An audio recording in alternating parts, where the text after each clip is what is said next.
La guerre qui ravage le Soudan depuis avril 2023 ne menace plus seulement les populations et les villes.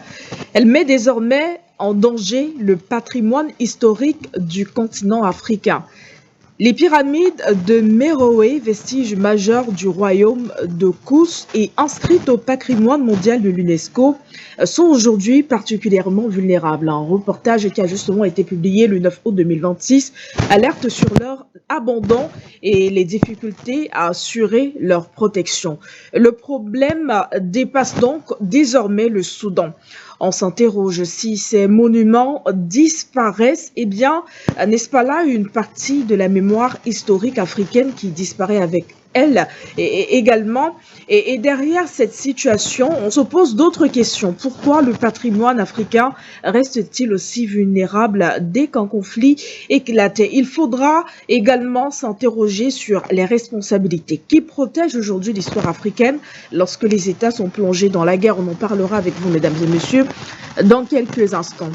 Et puis le thème principal de notre émission de ce matin, c'est du côté du Mali et de l'Algérie. Le rapprochement est très récent. Le dimanche 9 août 2026, le Premier ministre algérien, mandaté par le président Abdelmadjid Tebboune, s'est entretenu avec son homologue malien Abdoulaye Maïga et l'a invité à effectuer une visite de travail en Algérie. Les deux parties ont affiché leur volonté de renouer avec le dialogue et de renforcer les relations de bon voisinage. Eh bien, cette invitation intervient après une période de forte tension entre Alger et Bamako, notamment autour du dossier sécuritaire et de la question du nord du Mali. Le Mali avait notamment dénoncé certaines positions algériennes et pris ses distances avec les mécanismes diplomatiques précédents. Mais aujourd'hui, le dialogue semble reprendre. La question n'est donc pas simplement de savoir si Maïga ira à Alger. Il faut également comprendre ce que chacun vient chercher. Sécurité, coopération économique, gestion de la frontière, stabilité régionale ou nouvelles relations diplomatiques entre les deux pays voisins. Alors voilà, mesdames et messieurs, les deux sujets de ce matin. On en parle avec vous juste après cette transition.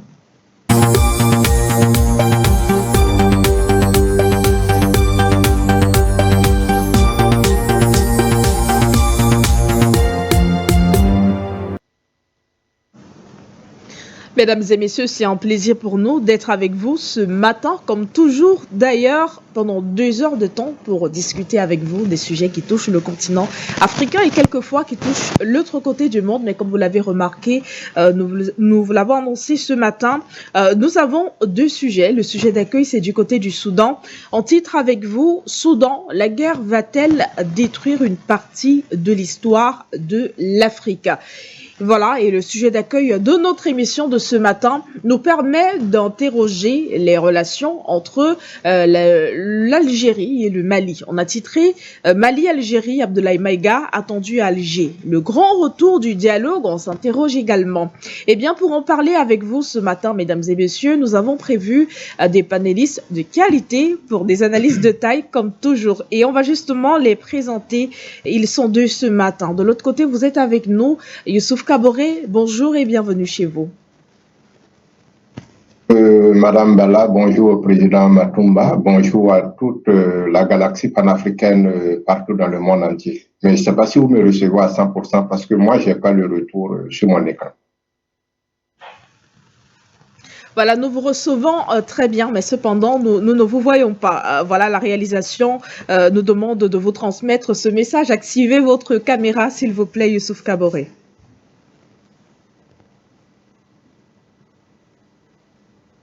Voilà, en attendant, voilà, ce matin, nous sommes donc avec vous, Youssouf Kaboré, de l'autre côté. Et sur ce plateau, nous sommes avec vous, Président Matomba. Bonjour et bienvenue chez vous. Bonjour, Madame Bala, et bonjour à Monsieur Kaboré, et bonjour à toute la communauté, la grande communauté panafricaine. Bonjour à tous les spectateurs de For You Média Africa. Mhm. Voilà, c'est nous qui vous remercions ce matin d'avoir répondu présent. Eh bien, voilà, mesdames et messieurs, nous l'avons donc annoncé ce matin. Nous avons deux sujets du côté du Soudan et puis du côté de l'Algérie et du Mali. Pendant 2 heures de temps, nous débattrons sur ces sujets avec ces invités que nous vous avons présentés. Ils sont donc deux, le président Matumba et Youssouf Kaboré. Sans plus tarder, on va aller avec le sujet d'accueil de notre émission. Et voilà, j'espère que Youssouf Kaboré nous entend très bien.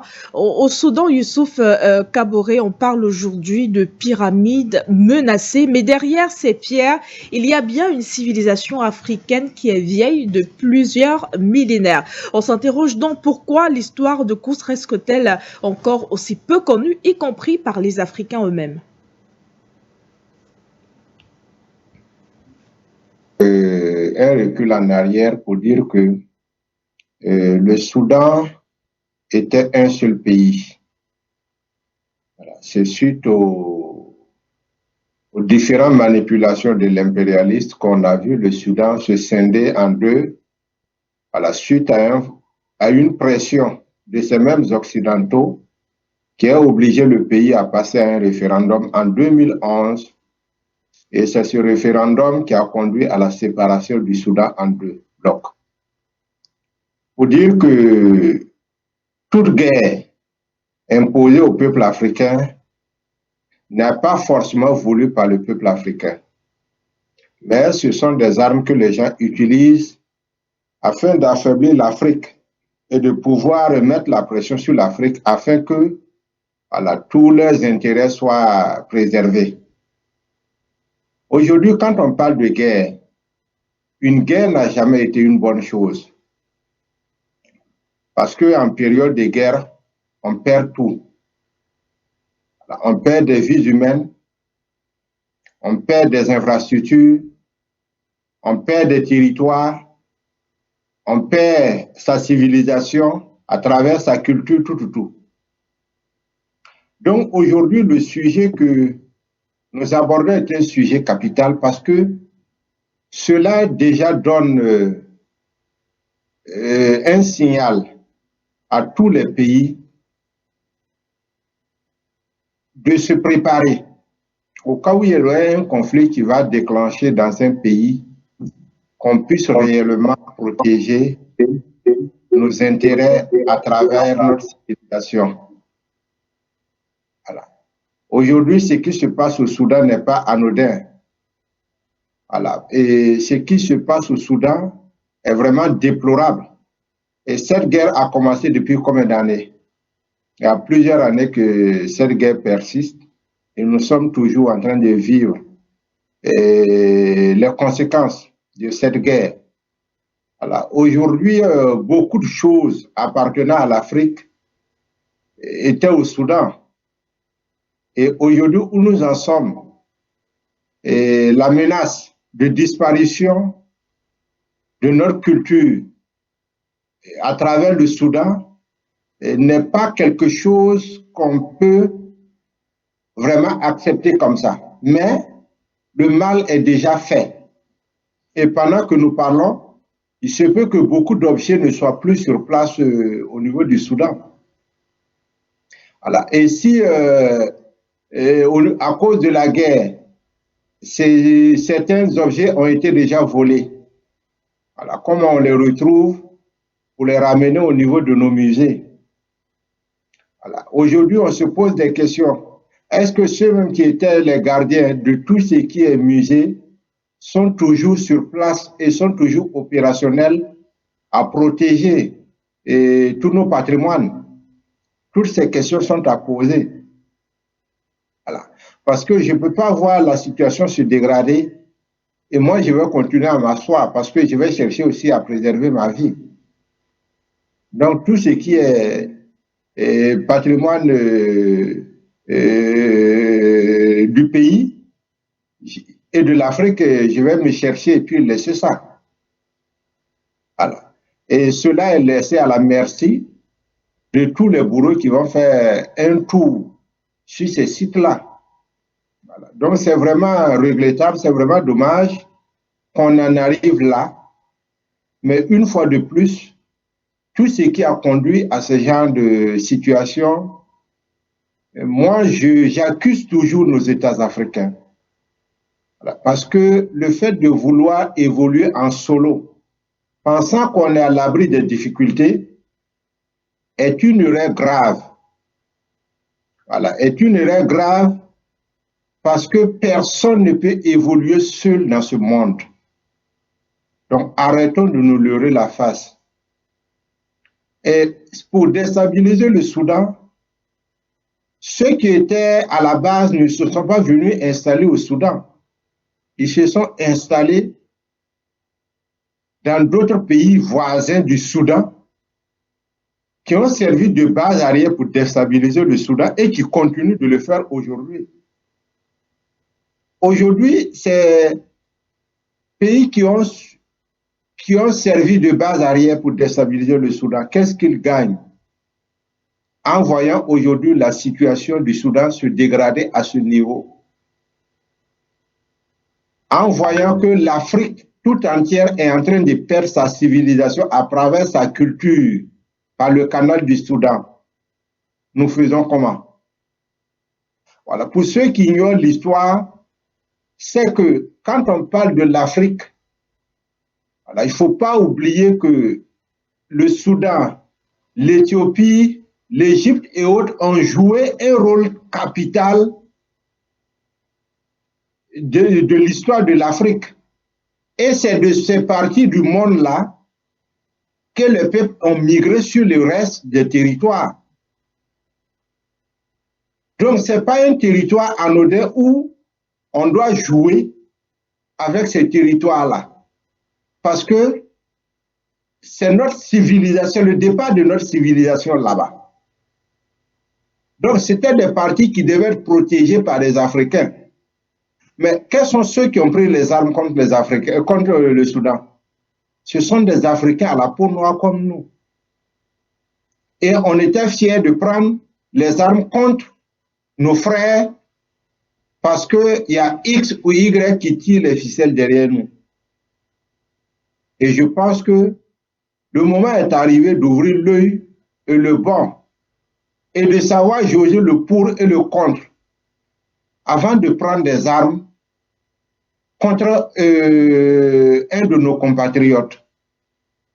Parce que aujourd'hui, moi je dis que l'Afrique n'a pas plusieurs ethnies, mais l'Afrique a plusieurs langues. Mais on est tous issus d'une seule famille.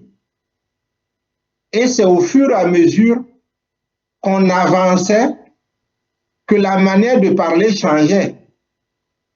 Sinon, nous sommes tous de la grande famille africaine. Et aujourd'hui, si on restituait l'histoire dans son contexte, cela nous permettrait d'éviter certaines guerres inutiles.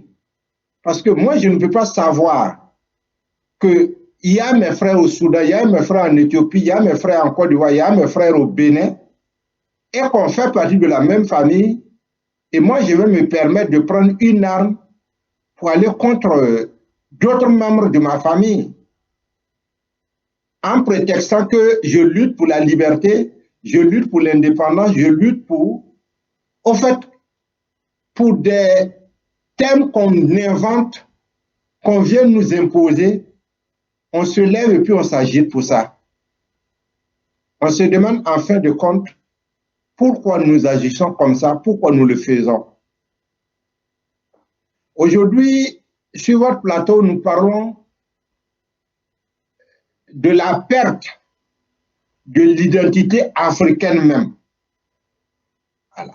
Donc, comment on peut être africain et être fier de savoir que par la faute des esclavagistes hier, nous, Africains, nous sommes en train de perdre notre identité à travers notre patrimoine culturel depuis le Soudan. Ça fait beaucoup mal. Ça fait beaucoup mal. Et moi, je pense que tout Africain devait prendre conscience et que nous devons nous réunir sous l'arbre à palabres afin d'enterrer définitivement cette hache de guerre qui nous a été vendue par des farfelus en nous vendant leur sale démocratie. Nos grands-parents étaient bien en Afrique. La civilisation est bien partie de l'Afrique.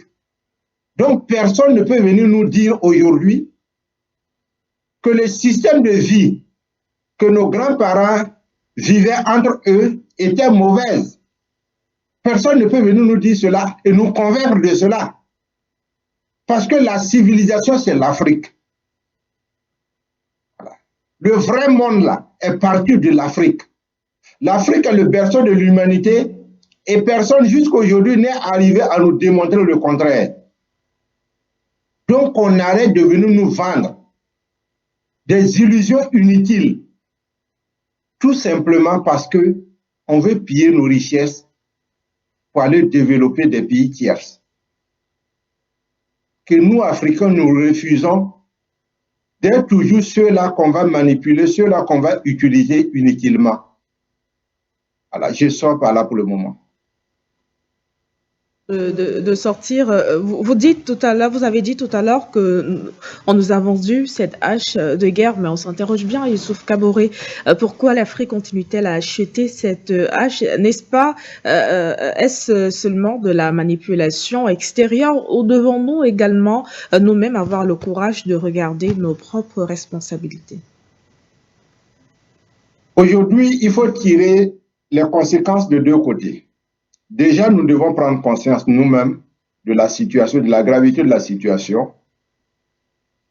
Et il faut éviter de venir à la tête de nos nations et courir pour aller prendre des conseils auprès des esclavagistes d'hier et prendre ces conseils-là comme une boussole pour venir gouverner nos pays. Il faut que les pays africains arrêtent cela. Il faut qu'on ait le courage d'arrêter cela. Depuis quand un président européen, un président américain est arrivé au pouvoir et a pris son avion pour venir demander conseil au président africain avant d'aller gouverner le peuple de l'Amérique ou le peuple de l'Europe? Nous devons accepter notre situation, nous assumer et aller de l'avant. Il faut toujours partir de quelque chose. Nous pouvons nous appuyer sur ce que nous avons actuellement et avancer petit à petit à notre rythme parce que nous sommes en compétition avec personne. Nous voulons être égalés à personne. Notre Afrique nous appartient. Bâtissons notre Afrique selon notre vision. Baptisons notre Afrique selon notre orientation à nous, que personne n'invente la boussole pour nous. Inventons nous-mêmes la boussole que nous voulons donner à notre Afrique. Donnons l'image que nous voulons à notre Afrique. Ne soyons pas complexés. Il faut que nous évitons coûte que coûte le complexe d'infériorité. C'est le complexe d'infériorité qui nous amène à croire que celui qui a la peau blanche réfléchit mieux à les mauvais conseils, à les bons conseils, à les vraies stratégies pour nous, pour qu'on puisse être au-dessus de nos populations. La population africaine n'est pas mauvaise. La population africaine n'est pas exigeante en tant que telle. Mais la population africaine aime quand tu les respectes. Quand tu les respectes et que tu respectes ta parole donnée, vous allez voir que toutes les populations sont derrière les présidents. Mais malheureusement, aucun de nos présidents ne veut respecter sa parole. Ce qu'on dit hier, demain, c'est autre chose qu'on nous sert sur le terrain. Il faudrait revoir tous ces paramètres. Il faudrait avoir le courage de dire non.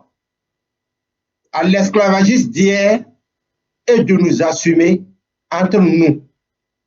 Nous avons la capacité de développer notre Afrique par nous-mêmes, sans compter, sans compter sur ces vendeurs d'illusions qui n'ont plus rien à prouver au monde entier.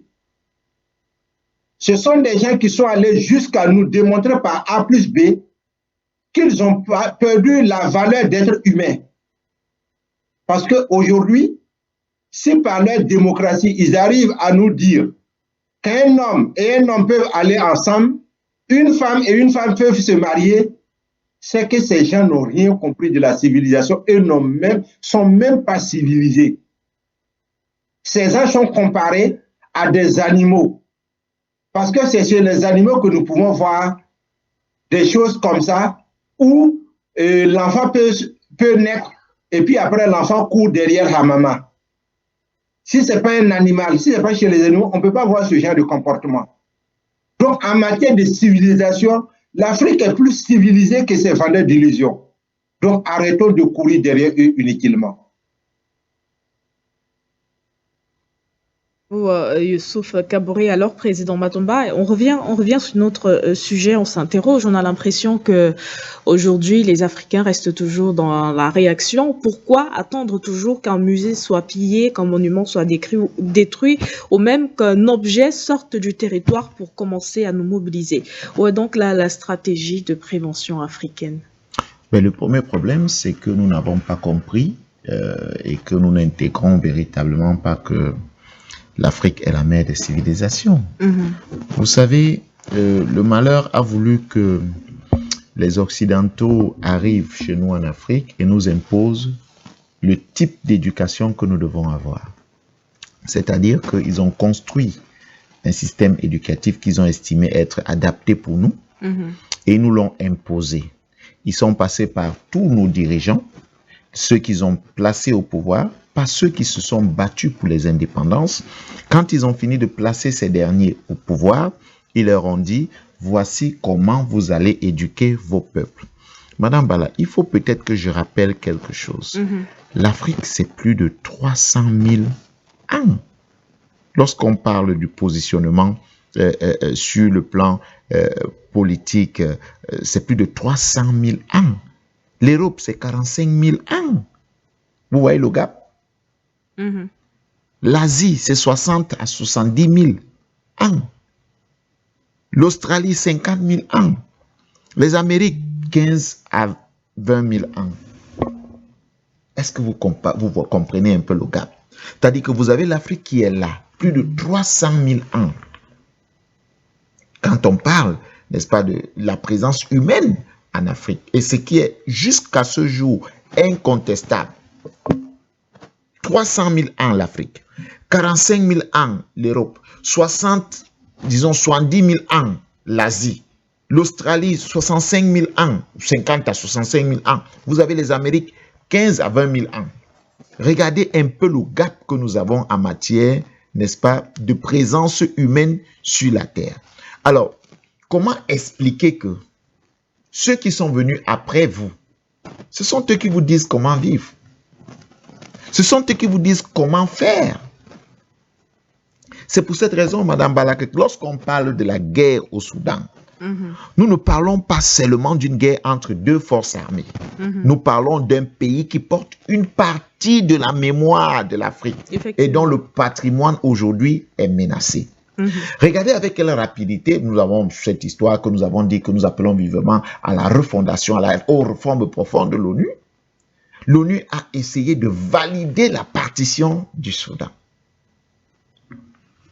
Vous avez le Soudan du Sud aujourd'hui, vous avez le Soudan. Comment on explique cela? Un pays comme celui-là, qui porte en grande partie l'histoire, n'est-ce pas, de l'Afrique. Madame Bala, je vais vous dire une chose. Le Soudan est exceptionnel sur le plan historique, en matière d'histoire africaine. Les vestiges des royaumes de Nubie et de Kouz, avec des sites archéologiques majeurs, notamment les pyramides de Meroé. Vous savez, le pays qu'on appelle le Soudan compte plus de 200 pyramides nubiennes. beaucoup plus qu'en Égypte, même si elles sont petites. Donc, vous devez comprendre que la menace aujourd'hui n'est pas tout simplement une guerre entre des armées. C'est la destruction de l'histoire. Comment on vient vous dire que on vient vous imposer dans des histoires qu'on vous présente que Magellan, je ne sais pas trop, a fait le premier tour du monde, Christophe Colomb a découvert ceci et autres, tout un tas de trucs. On offusque, on vous pousse à oublier votre propre histoire. Le travail qu'a fait les Cheikh Anta Diop dans le temps pour restituer la réalité et bien d'autres choses, démontrer que les Africains, l'Afrique, c'est la mère des civilisations. Comment on explique aujourd'hui qu'on ne comprenne pas que ce qui se passe là, c'est une destruction de l'histoire pour de même nous amener à des choses comme nous avons vu dans le passé, des présidents venir nous dire qu'ils vont nous aider à réécrire l'histoire. Comment on fait ça? Comment on fait ça? Comment on fait pour ne pas comprendre que un peuple qui perd son histoire est un peuple qui perd son identité? Vous savez, nous fonctionnons en Afrique comme des petites unités. L'autre est un pays ici, l'autre est là-bas, on ne sait même pas ce qu'on doit protéger, on voit nos frères en train de bagarrer, on nous utilise pour alimenter les luttes. Plusieurs fois, le Soudan s'est plaint au Cameroun en disant « mais les armes qui viennent, qui entrent sur le territoire passent par le Tchad et passent par le port, n'est-ce pas, un des ports du Cameroun, et que le Cameroun doit essayer de voir ça, et tout un tas de trucs. » Comment on fait pour être utilisé contre nos propres frères, mieux, contre notre propre histoire? Parce qu'il s'agit de ça. Les guerres sont stratégiquement pensées. Quand dans le temps l'Égypte a été attaquée, ce n'était pas parce qu'on en voulait particulièrement aux Égyptiens. Quand l'Éthiopie a été attaquée, ce n'est pas parce qu'on en voulait particulièrement aux Égyptiens. La guerre du Soudan, ce n'est pas parce qu'on n'aime pas les Soudanais, mais parce qu'on est en train d'effacer l'histoire africaine pour qu'elle soit réécrite d'une autre façon et pour qu'on nous impose ce qu'on veut que nous puissions avoir comme histoire. Prenez nos manuels scolaires. Dans nos manuels scolaires, on vous apprend les histoires de la Première Guerre mondiale, la Deuxième. Oui, on a besoin de culture générale, c'est normal. Mais, est-ce que c'est ça notre histoire? C'est pas ça notre histoire. Donc, il faut aller au-delà de la pensée. Comprendre que ce qui se passe au Soudan, comme dans plusieurs pays africains, regardez ce qui s'est passé au Mali. Vous savez, ceux qui se qualifient de terroristes et autres là, rappelez-vous de ce qu'ils ont commencé à détruire à Tombouctou et autres. Rappelez-vous de ce qu'ils ont commencé à détruire. Bon, attention, bon, des gens se réclameraient, veulent avoir, je ne sais pas trop, ils se battent pour la partition d'un territoire, mais ils s'attaquent directement au musée. Où est le lien? Ils s'attaquent au centre de conservation de notre histoire. Comment vous expliquez ça? Ça veut dire qu'en réalité, les intérêts de ceux qui motivent et qui alimentent ces guerres ne sont pas ce qu'on nous présente. On nous présente une chose, mais derrière, il y a autre chose. Quand on va détruire ce qui nous reste, ce que nous avons comme source de notre histoire, vous pensez que nous restons avec quoi?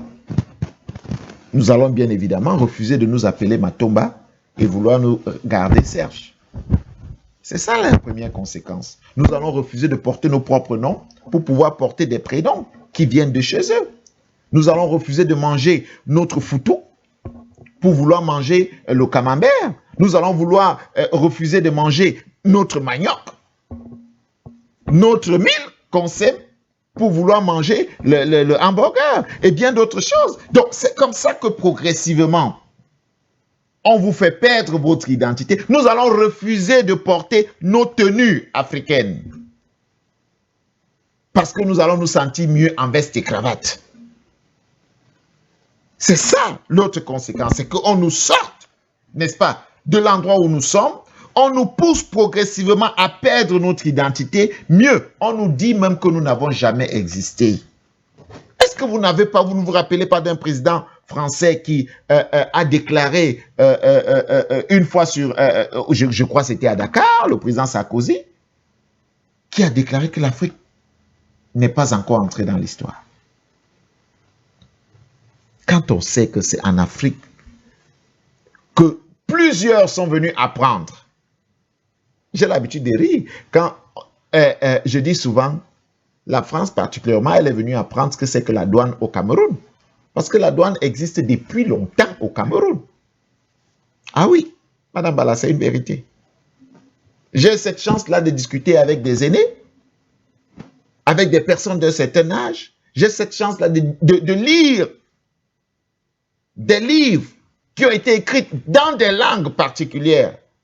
On voit comment on fonctionnait avant. L'Afrique avait un fonctionnement. L'Afrique a eu ses empires et qui ne datent pas d'aujourd'hui. Comment on a procédé pour détruire cela?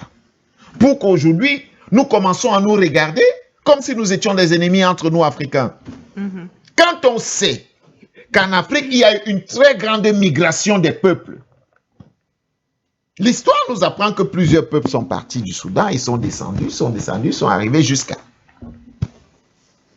D'autres sont partis de l'Éthiopie, d'autres sont partis de l'Égypte. L'histoire nous apprend cela. Comment on fait aujourd'hui pour ne pas pouvoir nous regarder et travailler en solidarité entre nous, Africains? Il est vrai que plusieurs personnes vont nous dire, mais vous passez le temps à accuser. Non, nous devons faire un constat froid de ce qui s'est passé. Afin que plusieurs prennent conscience. Afin que plusieurs prennent conscience. Parce que si nous ne prenons pas conscience, nous ne saurons pas comment agir. Effectivement. Madame Bala, expliquez-moi pourquoi je vais refuser de m'appeler Matomba. Avoir honte qu'on dise que Matomba et qu'on m'appelle plutôt Serge Espoir. On a dit non et prénom.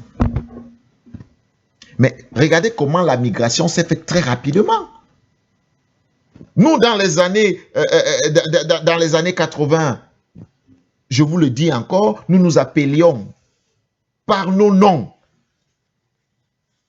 Quand nous étions dans les bancs d'école, au quartier, on s'appelait par les noms. Mais dans les années 2000, Madame Bala, il est difficile qu'on puisse s'appeler par les noms. On s'appelle par les prénoms.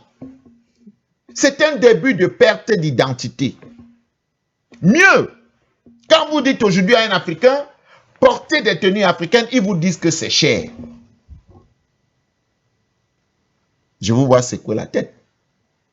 Mais je vais peut-être rappeler quelque chose, Madame Bala. À la création de ce média, For You Media, une des règles, c'était que les femmes ne portent pas des perruques ici, et je crois que c'est respecté jusqu'à présent.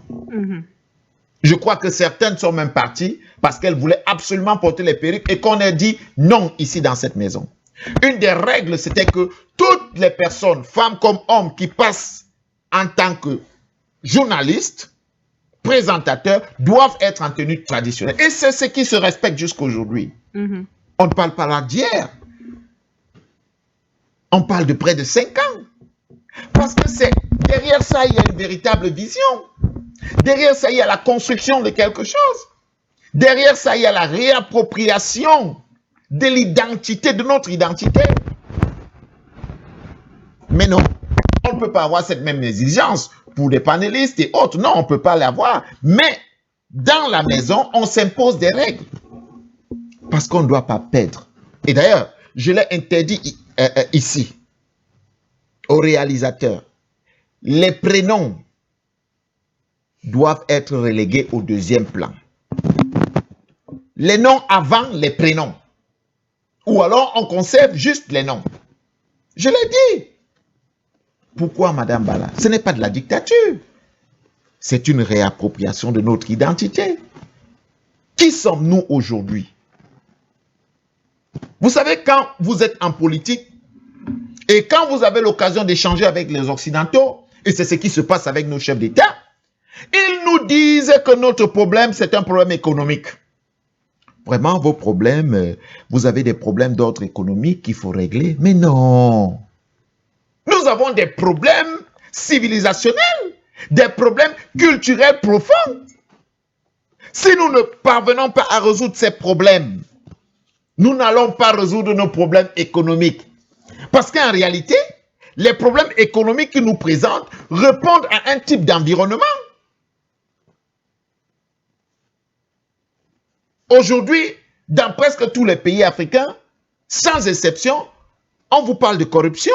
Mais pourquoi on vous parle de corruption? Mais parce qu'on a modifié le logiciel dans la tête des Africains qui démontre à chacun que pour être respecté et aimé, il faut être riche. Du coup, on vole l'argent de 10 000 personnes, que 10 000 personnes peuvent bénéficier. Ce n'était pas ça nos vies avant, Madame Bala. Nos vies, ce n'était pas la course de la richesse personnelle. Nos vies, c'était le partage. Et pour preuve, jusqu'à aujourd'hui, on a gardé nous avons encore des réflexes de partage. Quand j'arrive au Sénégal, je trouve des gens en train de manger. La première chose, c'est venez, on mange. Quand je suis au Mali, on m'invite pour manger sur une table dont je ne connais personne. Quand je suis au Burkina, c'est la même chose. Au Togo, c'est la même chose. En Côte d'Ivoire, c'est la même chose. Dans plusieurs pays africains, quand vous trouvez les Africains en train de manger, le premier réflexe, c'est viens, on mange. Ils peuvent vous le dire en langue locale. Ils peuvent vous inviter en français ou en anglais, conformément à la langue qu'ils estiment que vous comprenez. Mais c'est ça, cette solidarité que nous sommes en train de perdre chaque jour. Mais, et vous voyez, on mange généralement dans des grands plateaux comme ça, des grands plats. Mais regardez, Madame Bala, ce qui est arrivé plus tard, c'est que on a réussi à nous montrer qu'on fabrique les plats individuels. Ça, c'est la civilisation. C'est ce qu'ils ont appelé civilisation. Aujourd'hui, même pour manger, vous vous cachez. Parce que vous ne voulez pas que le voisin sache ce que vous êtes en train de manger. Et nous croyons que nous sommes dans un processus de développement. Quand je dois conserver tout individuellement. Mais c'est ce qui a motivé et ce qui motive la corruption dans tous nos États. Parce que des gens veulent être importants. Et on s'est donc éloigné. Mais là, c'est ce qu'ils nous ont présenté comme des besoins économiques à résoudre. Madame Bala, quand vous volez les milliards, vous avez des personnes qui n'ont que besoin de quelques centaines de mille. Vous imaginez comment vous privez une société de vie? Non, vous ne le pensez pas. Mais si nous parvenons à résoudre notre problème identitaire et culturel, je vous garantis que vous n'allez même pas réfléchir sur comment est-ce que je deviens important parce que j'ai volé telle somme. Parce que j'ai construit 10 immeubles. Parce que j'ai construit, j'ai dans mon parking 40, 50 voitures. Le plus important, c'est qui nous sommes. Et c'est vers là qu'on nous éloigne. Donc quand ils parlent à nos dirigeants, ils disent à nos dirigeants, vos pays ont des problèmes économiques, il faut les résoudre. Attardez-vous dessus. Éloignez-vous de d'autres choses. Et là, ces problèmes vous amènent donc à avoir une influence dans votre système éducatif qui n'est plus adapté à votre environnement. La conséquence directe, c'est que vous formez des chômeurs. Vous préparez des enfants au chômage. Vous les préparez à l'immigration. Mieux, ils sont allés plus loin. Même les contenus de télévision qui sont des grosses influences dans la vie des enfants aujourd'hui, ils vous les ont imposés. Ils vous les imposent. Vous n'avez pas les moyens de les combattre. Vous estimez en tout cas que vous n'avez pas les moyens de les combattre. Donc vous subissez. Quand vous parlez de pourquoi l'Afrique doit toujours réagir, non. C'est parce que les Africains veulent subir. Mais à partir du moment où les Africains diront et sauront que nous n'avons pas besoin de subir, les autres seront dans la réaction. Et nous avancerons. Madame Bala, je vais vous rappeler, l'Afrique, c'est plus de 300 000 ans. Le gap avec l'Europe, c'est plus de 200 et quelques mille d'années. Nous ne pouvons pas subir de l'Europe. L'Afrique, c'est plus d'1,5 milliard d'habitants. L'Afrique, c'est plus de 30 millions de kilomètres carrés. L'Afrique, c'est le temple de la richesse mondiale. L'Afrique a une histoire. Et cette histoire, on l'a détruite sous nos yeux par des guerres, des prétextes des guerres. On l'a détruit sous nos yeux. J'ai été au Togo, je me rappelle encore, il y a quelque temps, et j'ai visité une maison de passage d'esclaves. Mais c'était ahurissant quand on vous raconte comment est-ce qu'on traitait les êtres humains. Les êtres humains, comment on les traitait. Comment on les faisait passer dans des petits trous. Comment on les entassait sous, c'est-à-dire qu'ils sont là en dessous, et puis vous avez des hommes au-dessus qui sont assis en train de causer et de boire du vin. Pour un continent qui ne date pas d'aujourd'hui, mais on vous dit qu'on vous apporte la civilisation. La civilisation qu'on vous a apportée, Madame Bala, c'est de fabriquer des plats ou dans lesquels vous mangez de façon individuelle. Et vous êtes obligé de vous cacher. Pourtant, on avait nos gros plateaux, on lavait juste les mains et puis on était dessus. La civilisation qu'on vous a apportée, c'est de modifier vos noms. De vous imposer des noms. Vous avez même honte des noms que vos parents vous ont donnés. Vous avez honte de vos noms traditionnels. Parce que vous préférez utiliser les prénoms qui font, je sais pas, qui sont bien à prononcer ou je sais pas trop, dont on peut voir à la télé qui sont intéressants. Mais après, Président Matomba, on s'en pose quand même des questions. Vous êtes dans la contre-attaque parce qu'on a pris vos trésors, on les expose dans des musées. Et des gens payent pour voir cela. Mais vous êtes en train de vous battre pour récupérer. Et pourtant, on pouvait les protéger. Madame Bala, s'il y a une solidarité africaine, on saura que le Soudan, l'Éthiopie, l'Égypte, le Mali et bien d'autres pays, ce n'est pas à l'UNESCO de venir décréter, de dire que ceci c'est un patrimoine de l'UNESCO et autres. C'est à nous de trouver le moyen de protéger ce qui nous est cher. Parce qu'en réalité, les frontières administratives qu'on nous a imposées ne sont que des frontières. Mais qu'est-ce que nous faisons pour protéger l'Afrique? Qu'est-ce que nous faisons pour protéger l'Afrique? Donc, nos égoïsmes, nous devons les dépasser à des moments. En nous disant, nous avons un continent. Des gens vous disent, l'Afrique c'est l'avenir. Mais nous-mêmes, nous ne voyons pas ça. Tous, ils disent, pour certains, l'Afrique c'est leur réserve. Mais nous-mêmes, nous ne voyons pas ça. C'est à nous d'agir. Merci, Président Matomba. Vous avez parlé tout à l'heure de l'éducation, donc permettez-moi de revenir dessus. Cheikh Anta Diop, par exemple, il a consacré une partie de son œuvre à restituer à l'Afrique sa profondeur historique. Mais plus d'un demi-siècle après ses travaux, pourquoi est-ce que son combat intellectuel n'a-t-il toujours pas produit une véritable révolution dans nos systèmes éducatifs, par exemple? Qu'est-ce qui bloque? Parce que Cheikh Anta Diop lui-même était combattu. Et vous savez, la lutte de Cheikh Anta Diop est exactement comme la lutte de tous les leaders indépendantistes. Un, ils sont combattus de leur vivant. Deux, dès qu'ils partent, on essaye d'effacer tout ce qu'ils ont fait. Trois, on impose une autre vision à celle que eux, sur laquelle eux, ils ont travaillé. Quand Lumumba au Congo est tué, on met qui à la tête du Congo? Mobutu, qui lui avait un autre regard. Quand Kwame Nkrumah, Sékou Touré, Amilcar Cabral, Oumniobé, Bokanda, bien d'autres que je pourrais citer ici, sont éliminés, c'est pourquoi? C'est parce que progressivement on combat, non pas les hommes, mais les idées qu'ils étaient en train de ventiler. Oui, parce qu'on ne s'est pas arrêté à eux. On a poursuivi et tué ceux qui les accompagnaient parce qu'il fallait tuer ce que eux, ils étaient en train de promouvoir comme idée, comme idéologie. Donc, quand vous revenez sur ce que les travaux de Cheikh Anta Diop, Madame Bala, où sont tous les Africains qui ont dit qu'ils ont trouvé les remèdes de sida? Ils sont nombreux qui ont déclaré publiquement à Mondovision. Je crois que très peu sont en vie. Où sont ceux qui ont dit comment on pouvait combattre le paludisme? très peu sont en vie.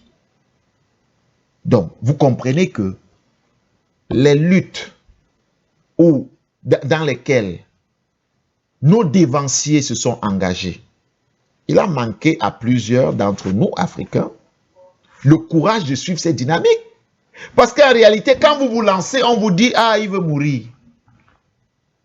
Ah, il ne veut plus vivre. Mais je crois aujourd'hui qu'il y a une dynamique africaine. Et on peut le constater. J'en suis fier quand je vois certains actes posés. Madame Bala, vous savez, un jour, j'étais avec mes équipes pendant qu'on préparait une élection et j'ai dit, je vais annoncer que je ne veux plus de perruques dans ce pays. Les gens m'ont dit, mais toi, tu vas perdre, toutes les femmes ne vont pas te voter. Mais même quand j'explique pourquoi, ce n'est pas une question de perruque tout simplement. Mais aujourd'hui, quand je le constate dans plusieurs pays qui prennent ces mesures, parce que ce n'est pas seulement une question de beauté, et encore que, elle est relative. Madame, c'est une question de santé aussi. C'est une question d'identité. Donc, nous insultons Dieu à la fin. Pour ceux qui croient en Dieu, nous disons non, Dieu a été fou de ne pas vous donner les cheveux, les longs cheveux. Dieu a été fou de ne pas faire ceci, de ne pas faire cela. Ça, c'est pour ceux qui croient en Dieu. Parce que, madame, on a corrompu même nos regards. Nous ne savons plus observer la beauté, que ce soit de l'homme ou de la femme. Tellement on voit des choses à la télévision que c'est ce que nous voulons voir, n'est-ce pas? Je vous parlais d'identité tout à l'heure. Que c'est ce que nous voulons voir sur notre terrain. On voudrait que nos enfants ressemblent à tel que nous avons vu dans la télé. C'est quoi cette histoire?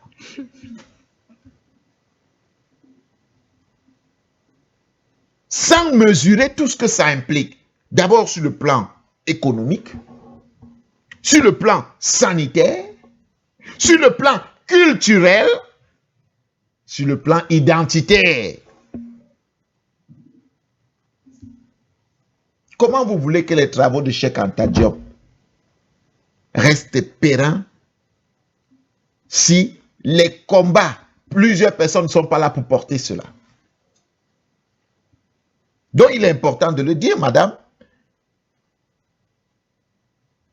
Notre identité, ce que l'Afrique a besoin aujourd'hui, c'est une véritable révolution culturelle.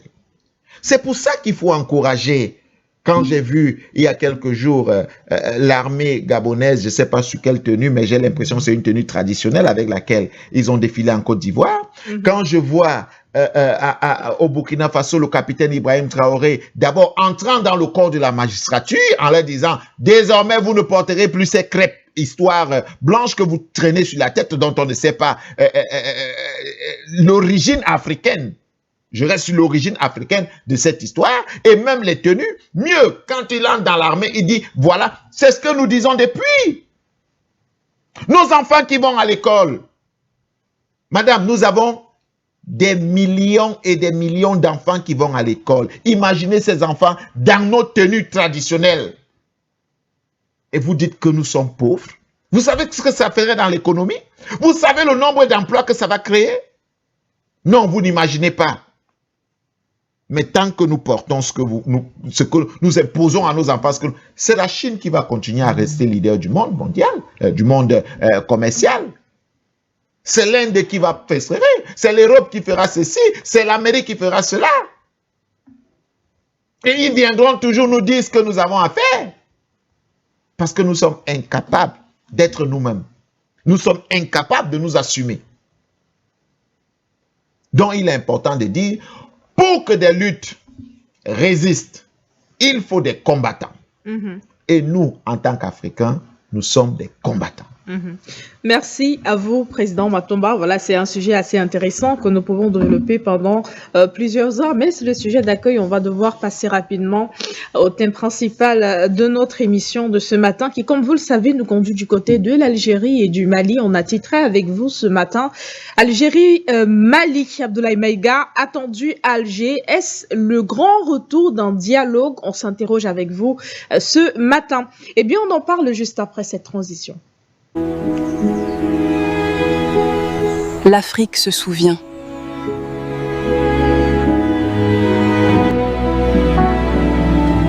L'Afrique se souvient. Elle célèbre ses talents. Elle honore ses héros. Leader, jeunesse, diaspora. Un même continent. Une même vision. For You Media Africa. Excellence africaine 2026. Voilà, de retour sur ce plateau. Mesdames et messieurs, c'est toujours un honneur d'être avec vous dans le cadre de nos émissions. Nous sommes à présent sur le thème principal. Voilà, le rapprochement est donc très récent. Nous l'annoncions tout à l'heure, le dimanche 9 août 2026. Le premier ministre algérien Sifi a été mandaté par le président de la République de l'Algérie, Abdelmadjid Tebboune. Et il s'est justement entretenu avec son homologue malien Abdoulaye Maïga et l'a invité à effectuer une visite de travail en Algérie. Les deux parties ont affiché leur volonté de renouer avec le dialogue et de renforcer les relations de bon voisinage. C'est une invitation qui intervient après une période de forte tension, on le sait bien, entre Alger et Bamako, notamment autour du dossier sécuritaire, voilà, autour du dossier sécuritaire et de la question du nord du Mali. Le Mali avait notamment dénoncé certaines positions algériennes et même pris des distances avec les mécanismes diplomatiques précédents. Mais voilà, aujourd'hui, le dialogue semble bien reprendre tout doucement comme on peut l'observer.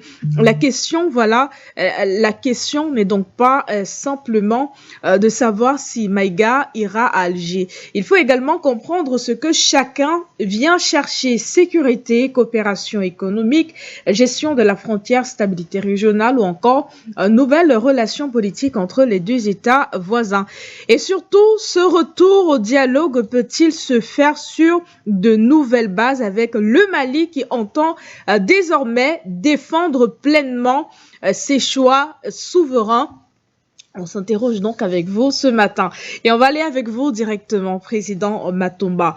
On vous repose également cette question. Ce retour au dialogue peut-il véritablement se faire sur de nouvelles bases avec aujourd'hui un Mali qui entend désormais défendre pleinement ses droits souverains? Il faut dire que oui. Et c'est d'ailleurs ce que nous appelons vivement depuis plusieurs années.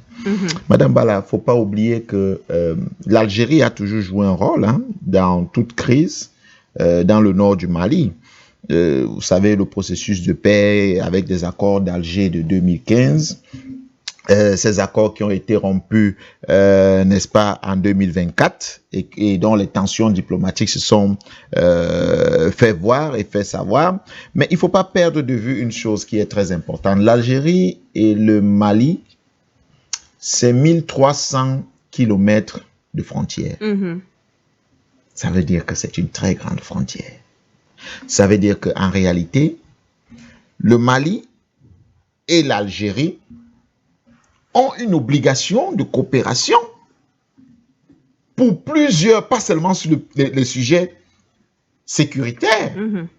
Donc, l'entente entre les deux peuples est nécessaire. Vous savez, je suis d'accord que pour des intérêts particuliers, que certains pays se trouvent en position ou dans la posture de refuser une coopération avec un pays. Mais il y a une vérité indéniable, Madame Bala, c'est que lorsque vous partagez 1300 kilomètres de frontière avec un pays, ça veut dire que votre pays forcément peut être déstabilisé à partir de ce pays-là. Ah, il ne faut pas croire que c'est seulement pour le Mali. L'Algérie aussi peut être déstabilisée à partir du Mali. Effectivement. Donc, quand on parle depuis, on a l'impression qu'on ne voit que le Mali qui peut être déstabilisé à partir de ses frontières, dont l'Algérie peut favoriser. Non. L'Algérie aussi peut être déstabilisée à partir du Mali, pas forcément par les Maliens. C'est-à-dire, les frontières maliennes peuvent être utilisées pour déstabiliser l'Algérie. Donc, il y a un intérêt nécessaire de coopération entre les deux peuples. Elles ne sont pas obligées d'avoir la même vision pour leur peuple, mais elles sont tenues d'avoir une coopération tout au moins sur le plan sécuritaire pour garantir l'intangibilité des différentes frontières. Le Mali peut décider de façon souveraine qu'il ne veut aucune autre coopération avec l'Algérie sauf la coopération sécuritaire. Et l'Algérie aussi dit, je ne veux aucune coopération autre avec le Mali que sur l'aspect sécuritaire. À ce niveau-là, ils se disent, bon, qu'est-ce qu'on fait? On garde juste notre coopération au niveau des frontières? Oui, par exemple. Sur d'autres aspects, on ne coopère pas. Mais comme ils peuvent dire, si nous partageons 1300 km de frontières, on peut coopérer sur plusieurs aspects. Et ils ouvrent plusieurs champs de coopération. Madame Bala, je n'ai jamais compris ce qui se passe entre nous, Africains. Vous savez, il y a des Africains qui parfois passent le temps à croire qu'ils sont des Occidentaux parce qu'ils ont la peau blanche. Non, c'est une vérité. Mais ce que vous ne savez pas, c'est que quand nous tous là, on se retrouve en Occident, quelquefois, eux-mêmes, ce sont les premiers à vous dire que nous sommes des Africains. Parce que là-bas, ils sont rejetés. Là-bas, on leur rappelle que vous êtes des Africains. Mais quand ils arrivent sur le continent noir, le continent africain, ils se comportent comme s'ils étaient des Occidentaux. Mais c'est triste de voir qu'un Algérien se lève pour se battre contre eux, ou alors battre son frère noir de peau. Encore qu'il y a des Algériens dans la peau noire. Ça, peut-être, vous ne le savez pas. Donc, il faut le dire, les coopérations sont nécessaires. Donc, je souhaite vivement que les relations qui démontrent déjà des signaux d'apaisement, des signaux de coopération, puissent être apaisés et que les peuples puissent savoir que le terrorisme là qui nous est imposé, s'il fait du mal aujourd'hui au Mali, il fera du mal demain à l'Algérie. Nous devons unir nos forces pour combattre. Nous devons unir nos forces pour imposer notre volonté. Mieux, nous devons unir nos forces pour construire une puissance africaine. Mais une puissance de défense africaine. Parce que je peux vous garantir d'une chose, Madame Bala. Si tout le continent africain est en paix, on n'aura aucun besoin d'importer un seul produit de l'Occident, de l'Asie ou de l'Amérique et même de l'Australie. On peut tout fabriquer en Afrique. L'Algérie, les produits sur lesquels il est champion, il peut ravitailler le reste de l'Afrique. Le Mali, les produits sur lesquels il est champion, il peut ravitailler le reste de l'Afrique. Encore que plusieurs pays produisent plus ou moins plusieurs choses, mais il y a toujours un champion parmi. Nous invitons, depuis nous convoquons la coopération sud-sud. Je suis en train d'observer très méthodiquement ce que le président Oligui est en train de faire, en allant au Ghana, en allant en Afrique de l'Ouest, en Guinée-Bissau, en Sierra Leone, récemment et tout. J'observe comme plusieurs pays qui essayent de promouvoir la coopération entre les pays. Mais quand je prends le cas du Cameroun, Madame Bala, je ne sais pas si vous le savez, le pays vers lequel le Cameroun exporte le plus dans le monde, les produits au Cameroun s'appellent le Nigeria. Ah oui. Des gens peuvent croire que c'est l'Occident. Mais je dis bien, le pays dans lequel le Cameroun exporte le plus. Ça veut dire quoi? Ça veut dire que plusieurs Nigériens trouvent leur compte au Cameroun, comme plusieurs Gabonais trouvent leur compte au Cameroun, comme plusieurs Tchadiens, comme plusieurs Centrafricains, comme plusieurs.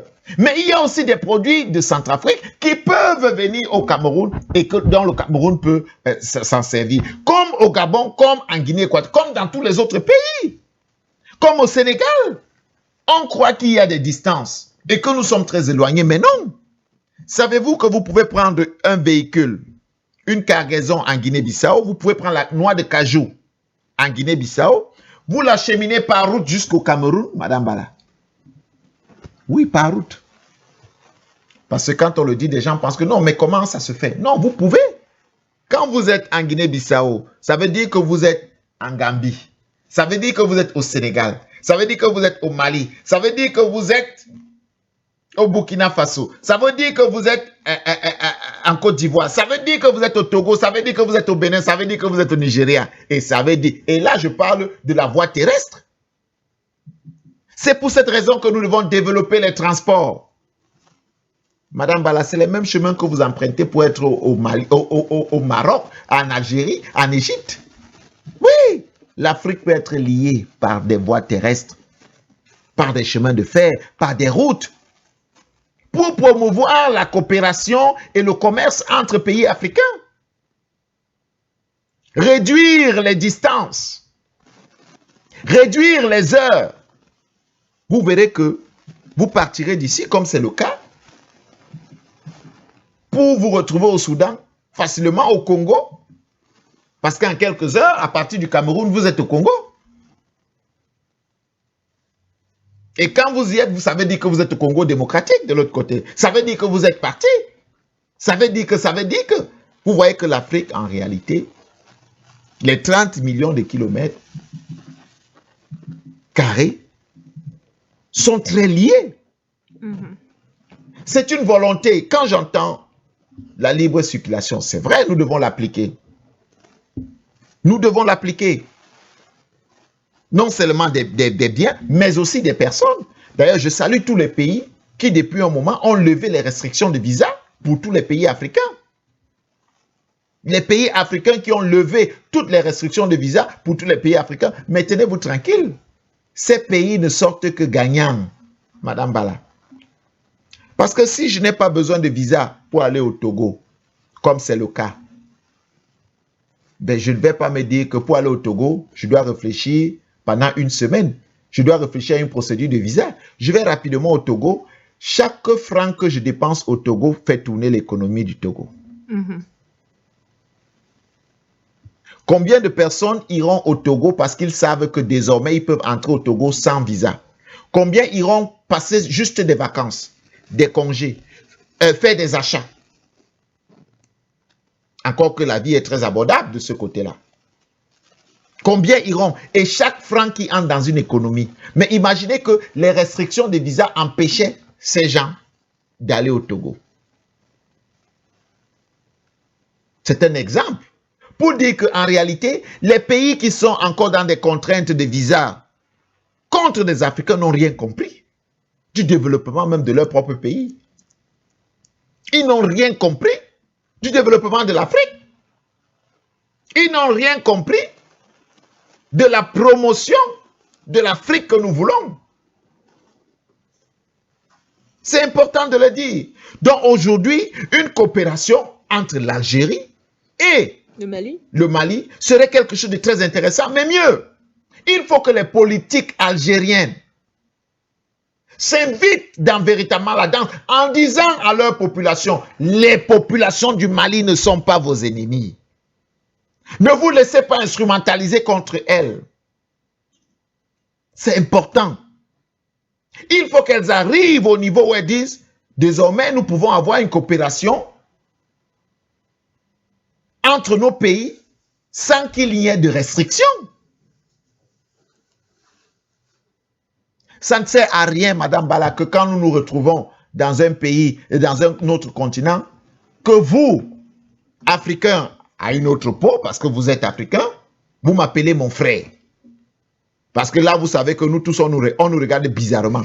Et quand nous rentrons sur le territoire, vous me traitez d'Africain et que vous ne l'êtes pas. Non. Déjà qu'être africain n'est pas une injure. Et madame, c'est une fierté d'être africain. C'est une fierté et c'est d'ailleurs un honneur d'être africain. Quand je vois des gens courir pour venir prendre une nationalité en Afrique, je dis, mais vous avez compris. L'Afrique n'est pas seulement le berceau de l'humanité. L'Afrique n'est pas seulement le grenier de l'humanité. L'Afrique, c'est le futur de l'humanité. En croyant qu'on nous faisait du mal, on nous a plutôt permis de rester ou de devenir le véritable futur de l'humanité et que nous devons construire obligatoirement. Donc, une coopération entre le Mali et l'Algérie, accentuée, serait une bonne nouvelle. Serait une bonne nouvelle, mais à condition qu'elle soit sincère. Que les acteurs jouent sincèrement. Et que les actes puissent traduire la volonté sincère de ce qui se fait. Pas une relation de dupe. Parce que si c'est pour endormir des Maliens et que on laisse encore passer par les frontières algériennes des personnes voulant déstabiliser le Mali, nous n'allons pas dire au Mali de ne pas réagir. Parce qu'il y a des accords. Le Mali a le droit et le devoir de se protéger. Que ces relations soient sincères. Et comme j'ai toujours l'habitude de dire, nous n'avons plus besoin d'intermédiaires pour que nous puissions nous parler entre nous, États. Il doit y avoir un dialogue direct et ça doit se faire ainsi. Merci à vous, Président Matomba. Allons, avant d'ouvrir le standard, Youssouf Kaboré nous a rejoint. Il est de retour. Nous sommes à présent sur le sujet principal de notre émission, Youssouf Kaboré. Alors, l'enjeu aujourd'hui est très important. On parle des relations entre l'Algérie et le Mali, deux pays qui ont quand même des antécédents. Aujourd'hui, Bamako et Alger veulent renouer les relations, mais est-ce que ces deux pays peuvent réellement tourner la page des tensions sans que l'un cherche à imposer son agenda à l'autre? Parce qu'il faut quand même noter qu'aujourd'hui, le Mali, pour ne pas dire l'AES, est dans une direction peut-être contrairement opposée à celle de l'Algérie. Madame Bala, permettez-moi de faire un tout petit recul avant de revenir. C'est que le Burkina Faso a été une base arrière pour déstabiliser le Mali à une certaine époque. Et aujourd'hui, le Burkina Faso s'est ravisé. Et aujourd'hui, Dieu merci, le Burkina Faso est parmi les 3 pays de l'AES. C'est pour dire quoi quand j'ai fait ce recul. Aujourd'hui, il faut que tout le monde reconnaisse une chose. Chaque voisin doit être une source de sécurité pour l'autre voisin. Donc aujourd'hui, que le Mali et l'Algérie veulent renouer leurs relations, moi je suis entièrement d'accord et je dis que c'est une bonne nouvelle. Mais maintenant, il faudrait que les autorités algériennes puissent nous démontrer par A plus B qu'ils veulent collaborer sincèrement. Parce que ce qui est arrivé jusqu'à ce que la collaboration entre ces deux pays s'arrête n'a pas du tout été du coup de nous, population haïtienne. Voilà. Donc aujourd'hui, nous faisons confiance à nos autorités à 100%. Si nos autorités estiment qu'il faut renouer les relations avec l'Algérie, nous sommes partants. Maintenant, qu'est-ce qu'il faut faire? Il faut rester vigilant. Il faut rester vigilant et surtout rester toujours vigilant parce qu'il est difficile pour le singe de changer sa manière de s'asseoir. Aujourd'hui, je pense que si l'Algérie est sincère, l'Algérie doit, dans un premier temps, nous remettre tous ceux qui se sont réfugiés en Algérie. Il y a l'imam Diko qui est là-bas, il y a Al-Agali qui est là-bas, il y a tous les responsables du génie qui sont là-bas. L'Algérie sait où ils sont logés. Que l'Algérie les prenne. L'Algérie les remette au Burkina et au Mali, comme le Togo l'a fait en remettant l'ancien président Damiba au Burkina Faso. Depuis que le président Damiba est revenu, est-ce que vous entendez encore des bruits entre le Togo et puis le Burkina? Absolument pas. Mais si ces gens-là sont toujours sur le territoire algérien, ça veut dire qu'ils bénéficient toujours de la couverture de l'Algérie. Alors que tu ne peux pas être l'ami à mon ennemi et vouloir être mon ami. Si tu héberges un de mes ennemis et que tu veux collaborer avec moi, c'est que moi-même j'accepte que tu me poignardes par le dos. Maintenant, qu'est-ce qui nous prouve que l'Algérie est sincère? Qu'est-ce qui peut également pousser l'Algérie à être sincère? C'est comme le grand frère Matoumba le disait. Le Mali, le Burkina et le Niger, qui forment l'AES aujourd'hui, est une force qu'il ne faut plus sous-estimer. C'est une force qui ne peut plus sous-estimer et c'est une force également qui peut influer sur les relations avec tous les pays limitrophes de l'AES et changer du regard, l'œil qu'ils avaient hier pour l'AES, aujourd'hui n'est plus le même regard. Voilà. Et ce changement de paradigme peut influencer sur le changement de trajectoire d'un pays à un autre. Voilà. Déjà qu'on a vu le grand Nigeria s'agiter. Au lieu de venir chercher à collaborer, il s'agite. Ça veut tout dire. Et je pense que sur ce côté, l'Algérie a tiré le leçon.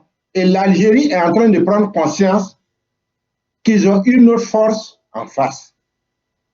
Ça aurait été 10 années en arrière, l'Algérie verra le Mali comme le petit poussé qu'il peut écraser à tout moment.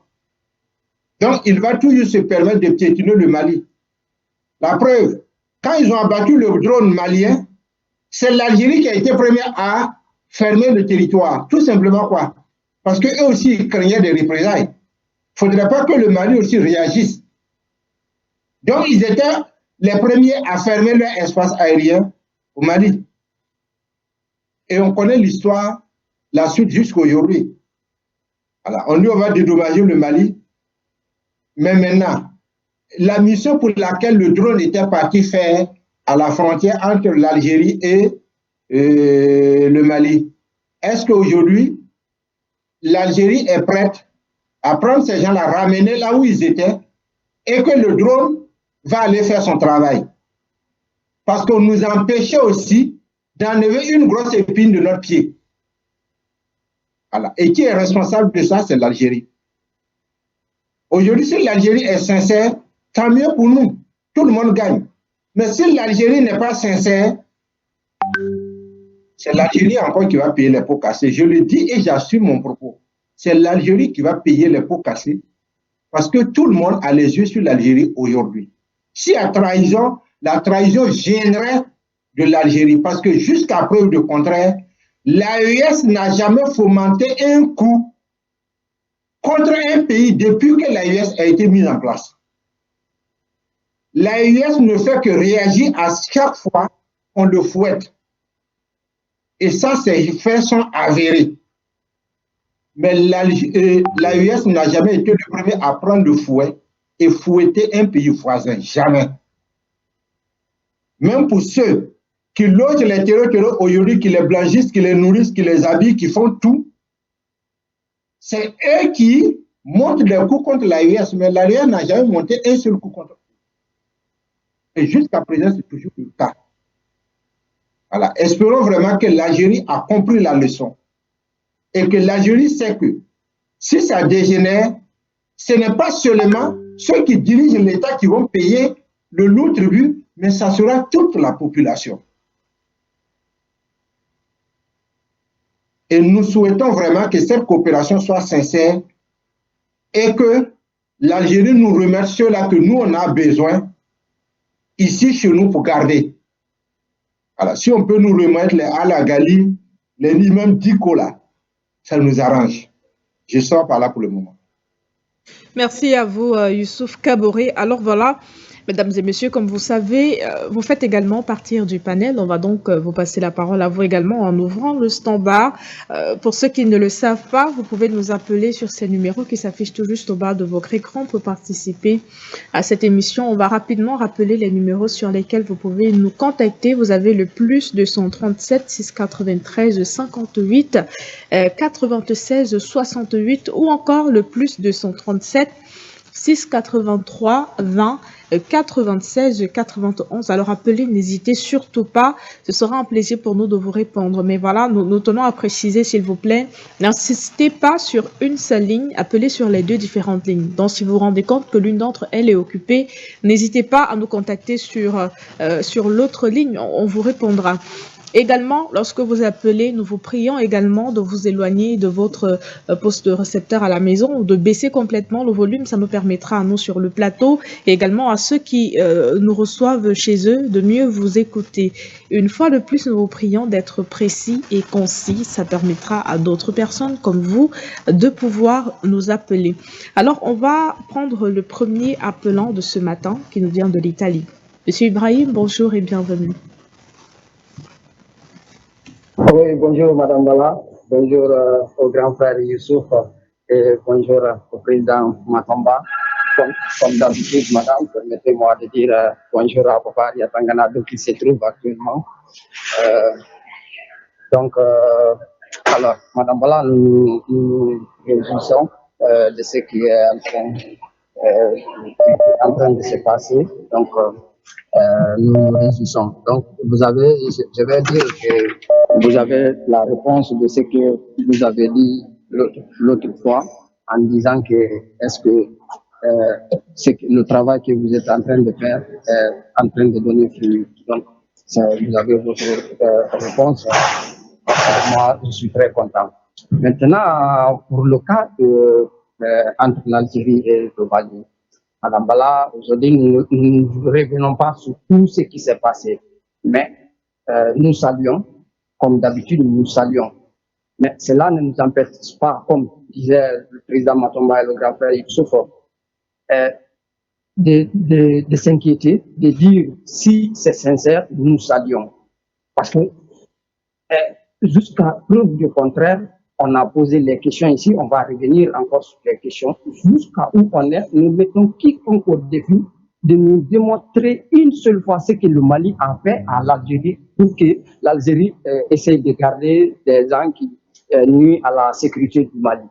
Parce que on parle des séparatistes. Madame Bala, je vous ai dit ici, quand vous mettez les séparatistes à côté, vous mettez les terroristes à côté, le Mali va prendre les terroristes.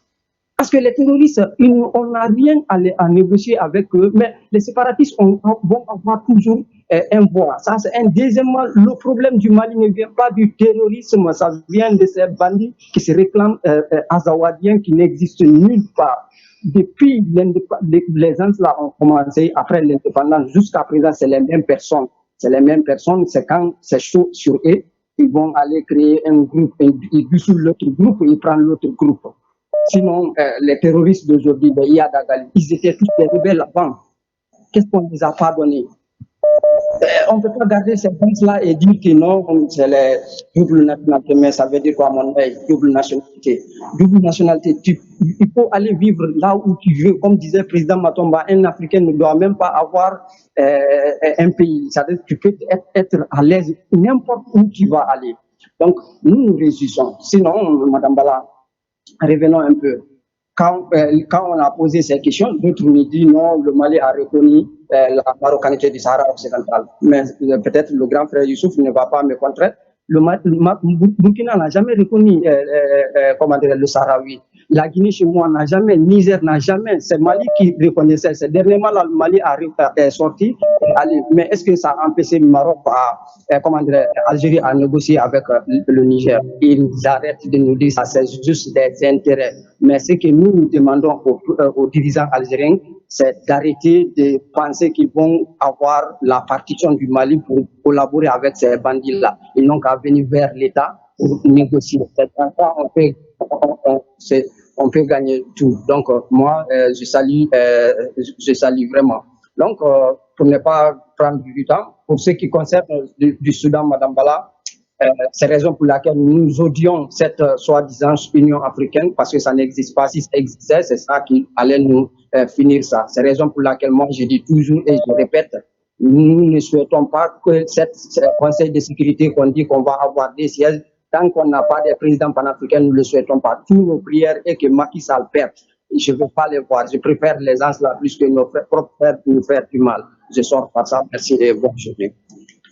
Voilà, merci de nous avoir appelé également, Monsieur Ibrahim. On va poursuivre avec un autre appelant et nous vous prions une fois de plus d'être précis et concis. Il nous vient de la Côte d'Ivoire, Monsieur Paul. Bonjour et bienvenue.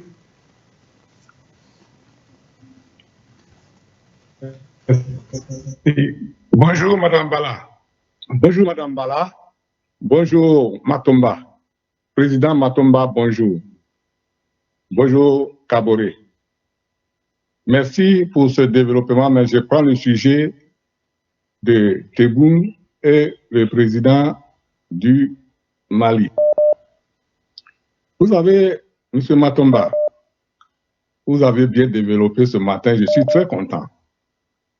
Nous les Africains, comme le dire aujourd'hui, la langue et la dent. C'est un simple développement, je fais la langue et la dent. Dieu a créé un homme à son image. Monsieur Matomba, depuis que je vous vois à la télé, à chaque fois quand je vous vois, je suis très content de te voir. Tu es toujours habillé en tout blanc comme une neige. Voilà un président, aujourd'hui Tebboune, qui se croit que lui, il n'est pas noir. Mais pourtant, c'est la même personne. Le noir et le blanc, c'est la même personne. Regardez la dent et regardez la langue. La langue, elle est blanche, elle est rouge, mais la dent, elle est blanche. Mais c'est toujours la même personne. Mais pourquoi à chaque fois, M. Tebboune et M. le président du Mali ne peuvent pas s'asseoir et manger ensemble et s'entendre ensemble? À chaque fois, c'est des problèmes. À chaque fois, c'est des problèmes. On invite ceci, on invite cela. Donc, pour moi, pour ne pas être monopolisé la parole, c'est simplement dire que les deux n'ont qu'à bien s'entendre et puis la vie continue. C'est tout ce que moi j'ai à vous expliquer. Merci beaucoup, M. Bala et M. Matomba. Voilà, merci à vous et également, Madame, merci à vous, Monsieur Paul. C'était un plaisir pour nous de vous écouter. On va poursuivre au Mali avec Monsieur Diallo. Monsieur Diallo, bonjour et bienvenue. Madame Bala, bonjour, le président Matomba. Moi, je salue vos parents qui vous ont nommé espoir. Vous êtes vraiment l'espoir, c'est une réalité. Ils ne se sont pas trompés, M. Matomba. Ils ne se sont pas trompés.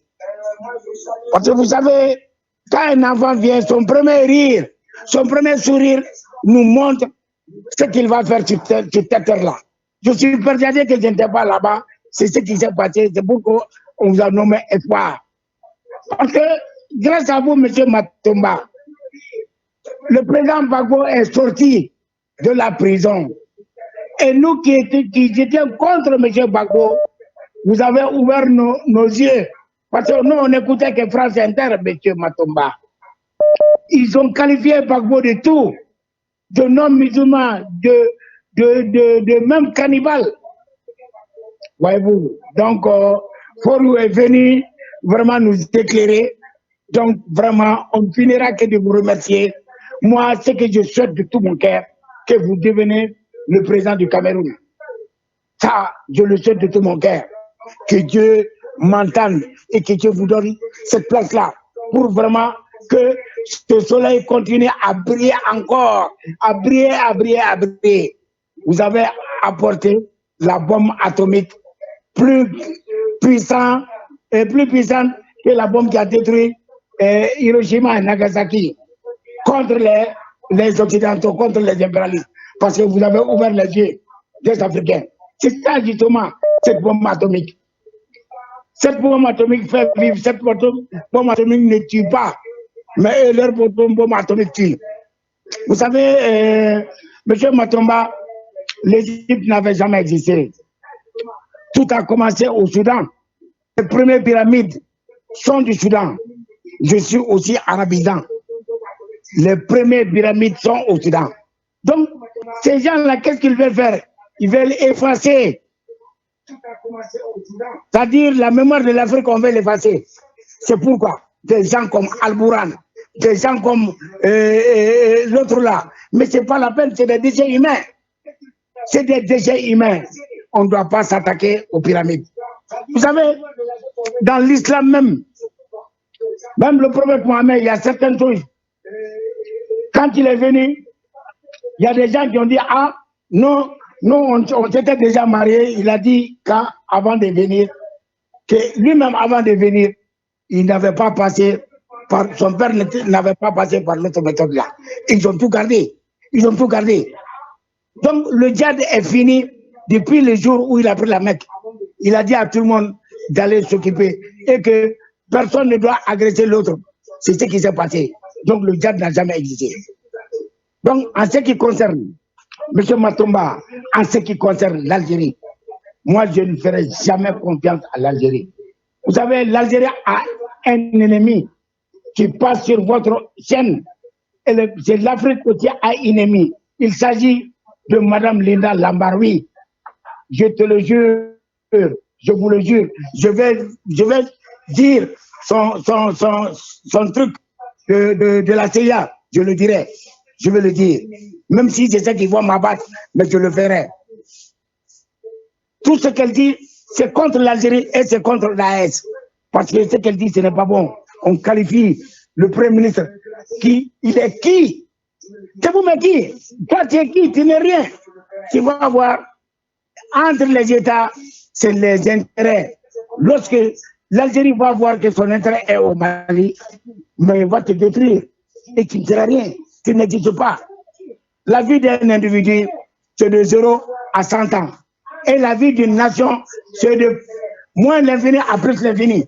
C'est ce qu'elle ne connaît pas. Chaque fois que je vous ai envoyé ça, chaque fois, je passe ça, tout le monde a sa source. Donc elle doit faire très attention. Mais moi, je ne ferai jamais confiance. Votre chaîne est noble. De tels gens ne doivent pas venir. Je le dis à Mme Sike qui l'invite.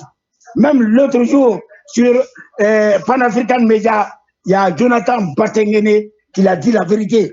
Et il y a le président Bandakani aussi qui a dit la vérité.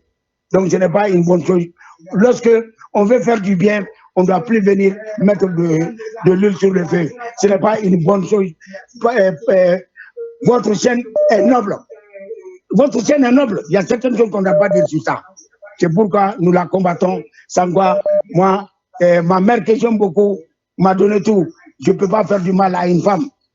Je te dis, si j'étais jeune, vous allez mon genre, parce que j'allais prendre la main de Mme Bala. Mais heureusement, on ne peut pas puiser la même eau 2 fois dans une même rivière. Mme Bala, je n'ai pas de chance et je vous souhaite une très bonne chance. Merci. Merci à vous également, Monsieur Diallo. Merci de nous avoir appelés. On va poursuivre du côté de la Côte d'Ivoire avec vous, Monsieur Ousmane. Bonjour et bienvenue. Bonjour, Madame Bala. C'est concernant la situation entre l'Algérie et le Mali. L'Algérie, elle est très ingrate. L'histoire nous enseigne que c'est le Mali qui a aidé l'Algérie à avoir son indépendance. Et c'est le Mali aussi qui a aidé l'Algérie lorsqu'elle était confrontée à la difficulté avec la colonie française. L'Algérie ne devait pas être ingrat envers le Mali. L'Algérie devait être reconnaissant envers le Mali. Parce que le Mali le mérite. Si l'Algérie veut collaborer avec le Mali, c'est de bonnes guerres. entre les États, il n'y a pas de... Il n'y a pas de amitié. Entre les États, ce sont les intérêts. Voilà. Donc l'Algérie doit mettre bas la terre pour pouvoir sauvegarder ses intérêts au Mali. Et si elle ne le fait pas, qu'elle veut jouer aux hypocrites, je crois qu'elle va le payer très cher. Elle a qu'à être sincère. Elle a qu'à être sincère pendant cette réconciliation qu'elle-même, elle veut renouer, elle veut, comment il s'appelle là, renouer. Donc, elle est sincère, je crois bien que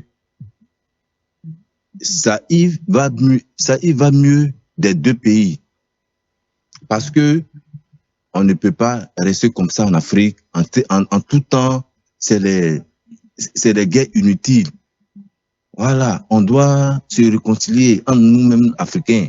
Parce qu'on ne peut pas rester comme ça tout le temps. Et quand c'est comme ça, le colon même qui nous a colonisés, nous ridiculise. Vous voyez un peu. Donc, je crois bien que l'Algérie a un très grand intérêt à être sincère dans ce que elle-même, elle veut créer les conditions pour que cette réconciliation puisse être sincère. J'aurais fini. Merci beaucoup, Madame Bala, et très bonne journée à vous. Très bonne journée à For You Afrique. Et je souhaite une très longue vie à cette chaîne. Merci beaucoup. Merci à vous également pour cette force que vous nous donnez. On va poursuivre avec un autre appelant. Monsieur Larbi, bonjour et bienvenue chez vous. Merci. Mes salutations, Madame Bala. Je vous salue grandement. Je salue grandement, bien sûr, nos invités de marque ce matin, puisqu'il y a le président, Monsieur Serge Esparmatomba, que je salue grandement.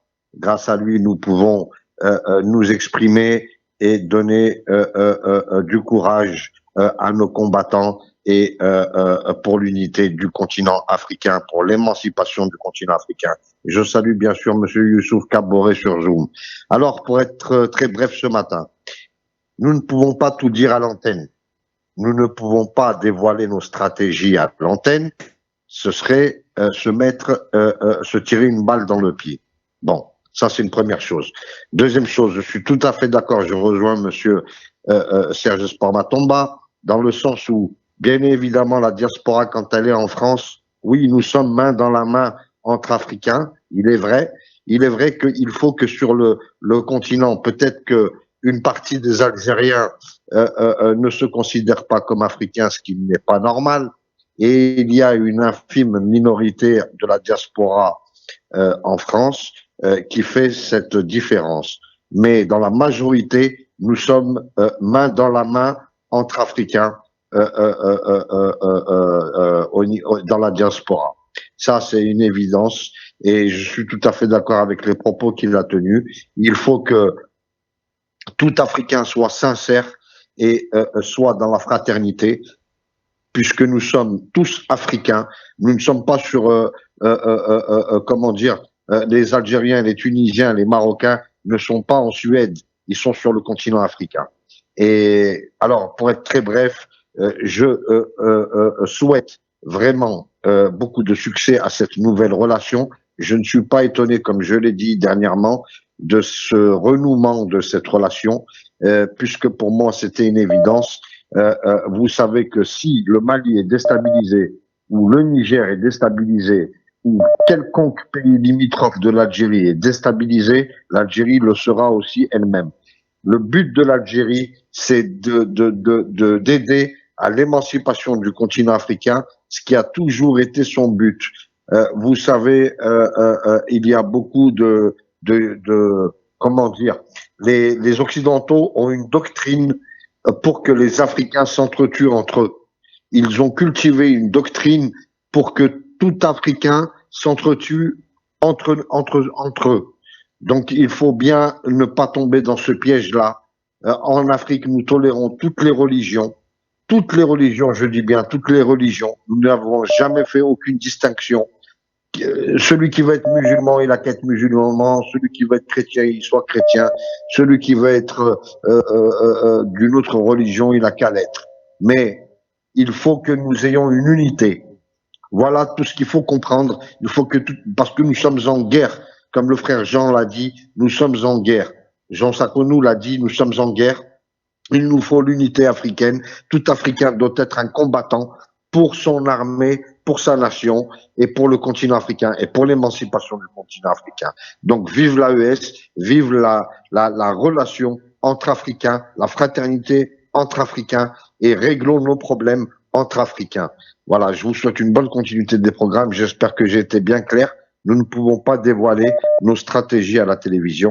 Ce serait se tirer une balle dans le pied. Voilà. Et quant à une dernière chose, je salue tous les téléspectateurs, mais il ne faut pas que nous tirions des balles dans le pied quand il faut que celui qui veut donner son avis peut donner son avis, mais il ne faut pas tirer dans les pieds des autres. Voilà tout ce que je peux dire. Et de toute façon, on lutte tous pour l'émancipation du continent africain. Nous sommes tous combattants pour ça. Merci beaucoup et vive l'Afrique. Merci, vive l'AES. Merci à vous également, Monsieur Larbi. On poursuit avec un autre appelant. Il nous vient cette fois du Burkina Faso. Monsieur Aziz, bonjour et bienvenue chez vous. Bonjour, Madame Bala.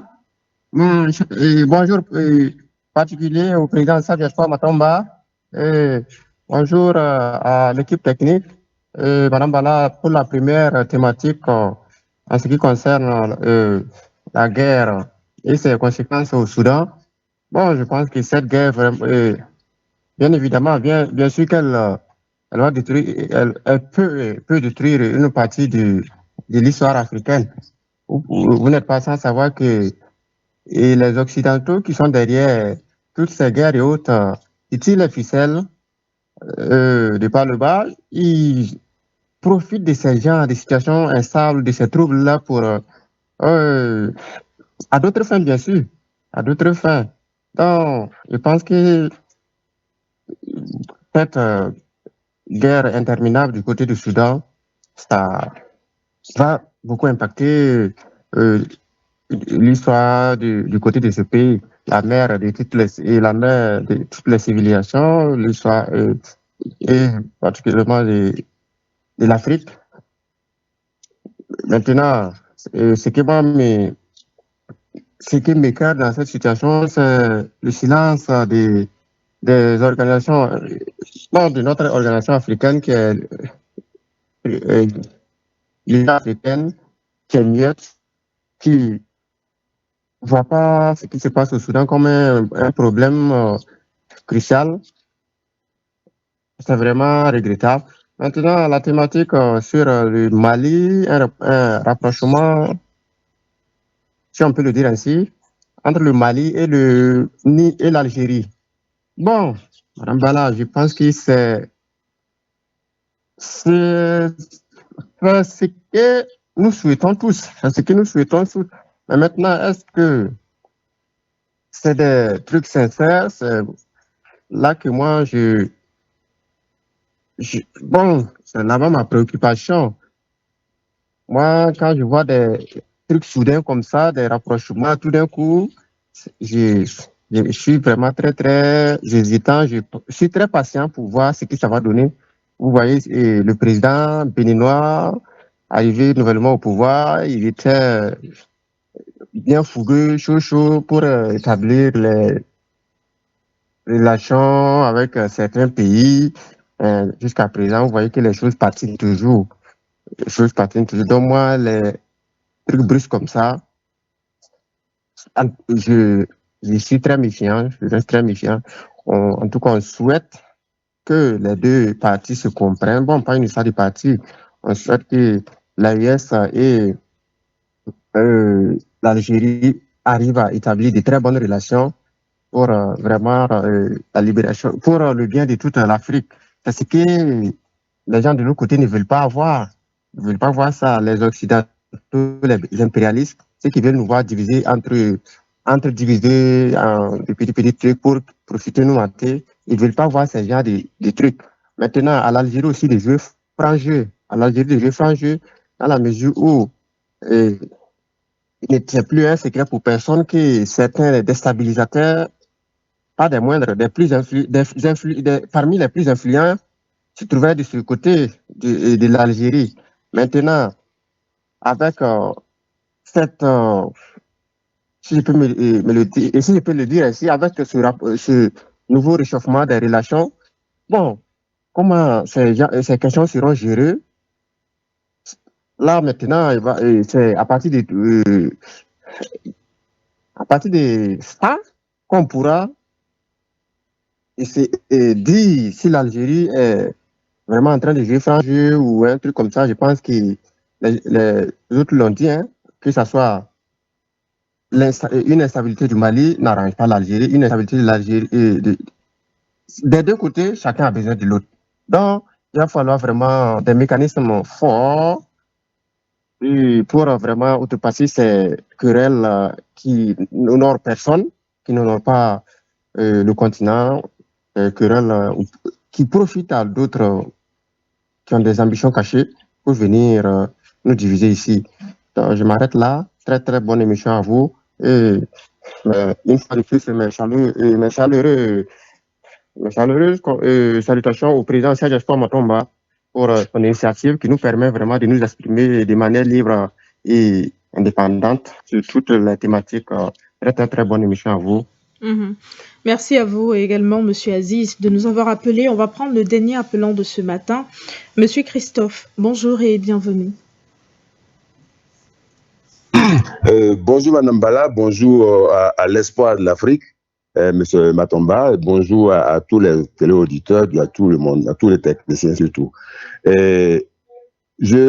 je vais convoquer l'histoire. Je me demande si les peuples africains, un jour le président Matomba a parlé de cela, il faudrait qu'on enseigne notre vraie histoire à nos enfants.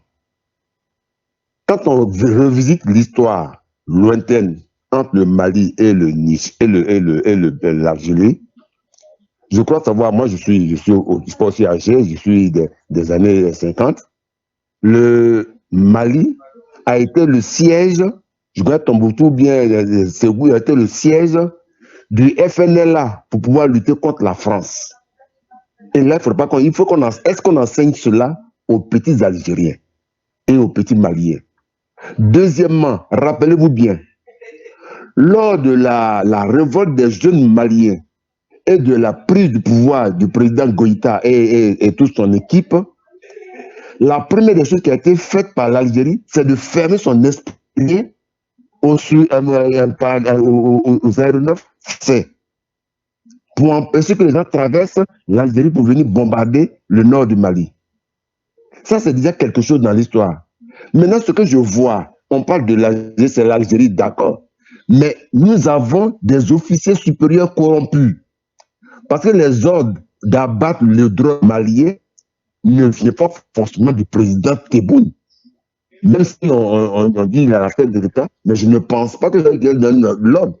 L'Algérie est tenue par des militaires, le président est tenu militaire. Et je pense que l'ordre est venu des militaires corrompus, pas tous les militaires, mais des militaires corrompus qui suivaient cette affaire, qui ont des intérêts dans le pétrole et le sous-sol malien. Donc, que les gens, que la solution en Afrique, que nous commençons à enseigner la vraie histoire des Africains. Et nous devons avoir notre vraie histoire et l'enseigner dans nos écoles. C'est ce qu'il faut pour pouvoir remodeler l'esprit de nos gens. Il ne s'agit pas d'enseigner l'histoire de la Deuxième Guerre mondiale, mais sans expliquer comment les Africains qui sont partis à la Deuxième Guerre, comment ils ont été traités et quand ils sont venus, qu'est-ce que le résultat on leur a donné à Tiara, tout ça. Il faut qu'on enseigne à nos enfants. Nos enfants ne le savent pas. Et lorsqu'ils grandissent à deux idées dans la tête. Donc je pense que, à mon avis, je pense dans tout ça, c'est l'histoire que nous devons convoquer, à savoir, c'est l'histoire que nous devons enseigner, nous devons emmener nos autorités, nos dirigeants à faire des livres d'histoire par les Africains, par les chercheurs africains, par les étudiants africains, et pour que ça soit enseigné aux Africains pour connaître notre histoire. Et je vous remercie et bonne journée à vous. Merci, merci à vous également, Monsieur Christophe, de nous avoir appelés ce matin. Merci à tous ceux qui nous ont également appelés ce matin dans le cadre de cette émission. Voilà, malheureusement, nous ne pouvons pas revenir sur le plateau pour faire un dernier tour de table avec nos invités, car voilà, nous sommes arrivés à la fin de notre émission. Et c'était un plaisir pour nous d'être avec vous ce matin. Merci au président Matomba d'avoir répondu présent. Merci également à Youssouf Kaboré d'avoir répondu présent ce matin. On n'oublie pas de remercier tous ceux qui ont pris la peine de nous appeler. On pense chaleureusement à Monsieur Ibrahim, à Monsieur Paul, à Monsieur Diallo, à Monsieur Ousmane, à Monsieur Larbi, à Monsieur Aziz, à Monsieur Christophe, et également à tous ceux qui ont tenté de nous appeler, mais qui malheureusement n'ont pas pu nous avoir ce matin. N'oubliez pas de remercier tous ceux qui nous regardent chez eux et qui nous écoutent sur la 96.3 FM et également sur nos différents réseaux sociaux. Comme vous le savez, le combat se poursuit, alors ne manquez surtout pas votre émission lorsqu'il sera 17h en Afrique de l'Ouest et 18h au Cameroun, le point sur l'actualité présenté par Sike Doumbé. Quant à nous, on se retrouve demain.